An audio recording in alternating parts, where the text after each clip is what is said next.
Pourquoi Emirates a-t-il refusé l'A350-1000? Eh bien, ils ont trouvé un défaut fatal qui pourrait essentiellement ruiner le programme A350. Et bien qu'Airbus espérait que l'A350-1000 serait un bon remplacement pour l'A380 abandonné, l'industrie aéronautique en évolution cherche d'autres alternatives.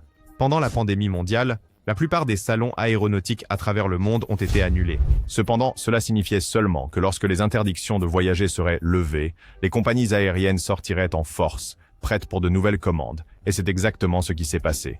Lors du Salon du Bourget en 2023, il y a eu un total de 1100 commandes d'avions, et la grande majorité d'entre elles, environ 830, ont été conclues par, vous l'avez deviné, Airbus. Une grande partie de cette commande provient d'Air India, connue comme l'une des plus grandes commandes d'avions de l'histoire récente, avec 470 appareils pour l'Indien, compagnie aérienne.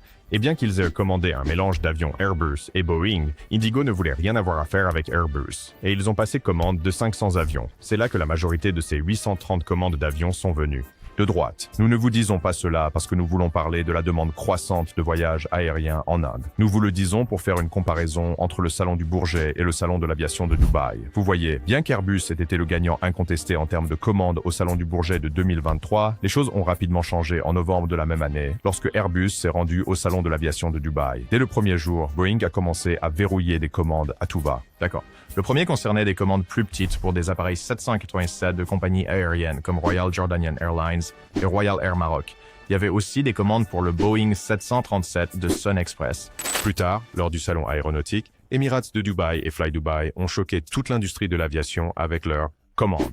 Fly Dubai a été le premier à passer une commande pour exactement 30 787 Dreamliners. C'était les premiers avions gros porteurs de la compagnie. Emirates a passé une commande encore plus surprenante en dépassant Airbus pour commander 5 autres Boeing 787, portant ainsi le total de leur commande de 787 Dreamliner à 35. Mais cela n'est rien comparé à la commande de 777X. Ils ont commandé 55 777-9 et 35 777-8 supplémentaires pour un total de 90 avions gros porteurs. Maintenant, bien que le nombre ne soit pas aussi grand que celui d'Air India ou d'Indigo, il faut se rappeler qu'il s'agit d'avions gros porteurs et qu'en un seul coup de stylo, Emirates a simplement élargi son carnet de commandes 771ZX à un nombre étonnant de 205 avions. Et alors que les grandes compagnies aériennes comme Emirates montraient un intérêt énorme pour les avions Boeing, elles montraient peu ou pas d'intérêt pour Airbus. Juste avant le salon aérien de Dubaï, Airbus, encouragé par son succès inégalé dans la conclusion de contrats, a prédit qu'Emirates commanderait un nombre significatif du plus récent et actuel plus grand avion gros porteur de la société encore en production. L'A350 est ce qu'Airbus a de plus proche de l'avion 777-9. Et même si Emirates se retirait de leur accord, Airbus attendait une commande massive de Turkish Airlines également pour leur A350. Cependant, ni Emirates ni Turkish Airlines n'ont donné suite à leur accord. Bien qu'Emirates ait commandé environ 15 A350-900 à la société, cela n'était rien comparé aux nombres attendus. D'autres commandes plus petites comme celle-ci incluent Ethiopian Airlines avec 11 avions A350, ainsi qu'une commande de 10 A350-900 par Egypt Air. À partir de ces chiffres, on peut voir que Boeing est le gagnant cette fois. Mais que s'est-il passé? Tant de choses auraient-elles pu changer ces 5 derniers mois? Et quel est le problème avec l'A350? Pourquoi les grandes compagnies aériennes n'en achètent-elles pas de plus en plus? Pour le modèle économique d'Emirates, plus l'avion est grand, plus les profits sont importants. Si cela ne tenait qu'à Emirates, il ferait toujours fabriquer la 380 par Airbus. Avion gros porteur.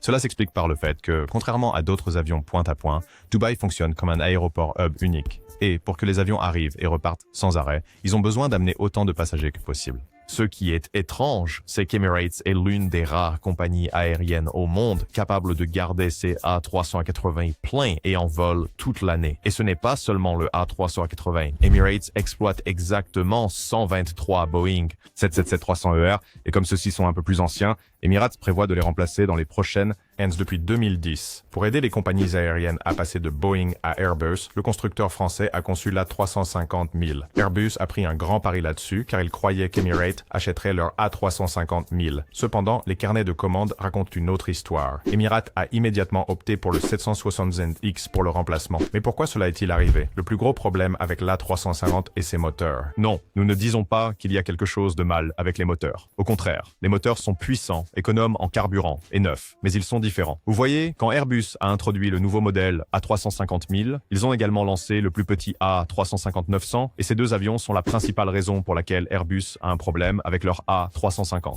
Vous voyez, l'A350 000 et l'A350 900 ont tous deux de bons moteurs, mais ils utilisent des moteurs différents. À ce point, Airbus était coincé entre le marteau et l'enclume. D'un côté, il n'avait aucun avion gros porteur A380. De l'autre, le plus proche qu'il pouvait offrir de l'A380 était l'A350 000, et les compagnies aériennes hésitaient à acheter. Pourquoi? Parce que ces entreprises ne veulent pas gérer 50 types différents de moteurs d'avion. C'est acceptable si ces deux modèles avaient de petites différences entre eux, mais équiper deux avions de la même famille avec deux moteurs très différents est un grand non. Non, l'un est propulsé par le moteur Rolls-Royce Trane XWB-84 pour le modèle A350-900. Ce moteur a un diamètre de ventilateur de 84 pouces et génère 84 000 livres de poussée. Mais l'A350 000 aurait eu besoin d'un moteur beaucoup plus puissant. C'est là que Rolls-Royce est intervenu et a développé un tout nouveau moteur pour cet avion, le Trane XWB-97. Le diamètre de celui-ci est de 97 pouces et il produit 97 000 livres de poussée. Cependant, selon Tim Clark, le PDG d'Emirates, les exigences de maintenance des moteurs du A350 000 sont simplement trop élevées car le temps de performance en vol est extrêmement bas. Le temps sur elle est une métrique qui détermine à quelle fréquence un moteur devra être soumis à l'entretien.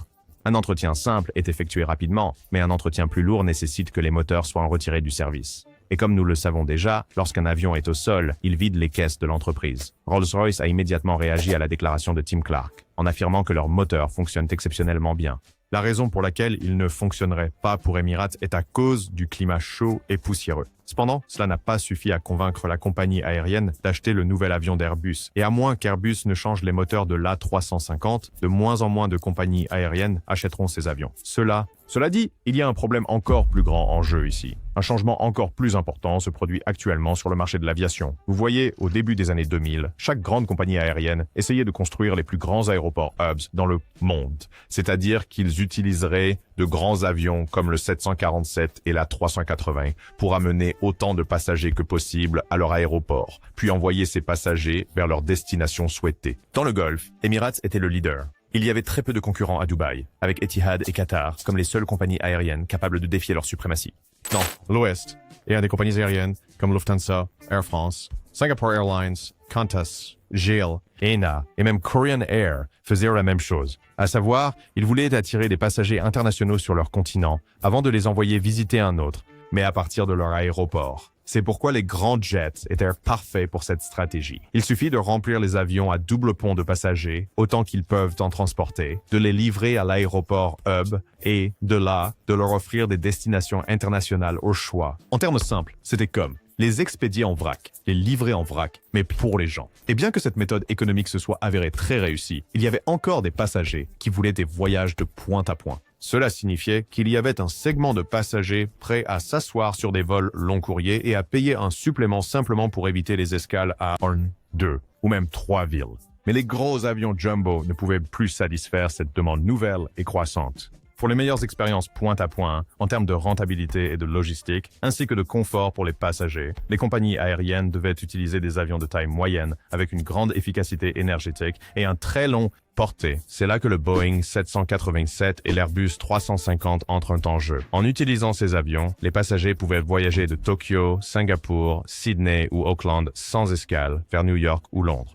Et c'est pourquoi, après la pandémie, Boeing et Airbus ont cessé de fabriquer leurs avions gros porteurs. Ils ont remarqué un changement dans les préférences de vol et se sont adaptés au temps changeant. Bien qu'il y ait encore des gens qui veulent des billets moins chers, même si cela signifie faire 2 escales ou plus, il y a ceux qui veulent une connexion directe. Précisément à cause de cette demande, nous voyons avions à fuselage étroit pour distance courte, comme l'Airbus A321 XLR, qui signifie extra long, c'est intervalle. Comment cela affectera l'A350 000 et les autres variantes à l'avenir reste à voir. Mais quoi qu'il arrive, une chose est certaine, Boeing a dominé le marché des gros porteurs. N'oubliez pas d'aimer et de vous abonner. Nous vous verrons dans la prochaine vidéo.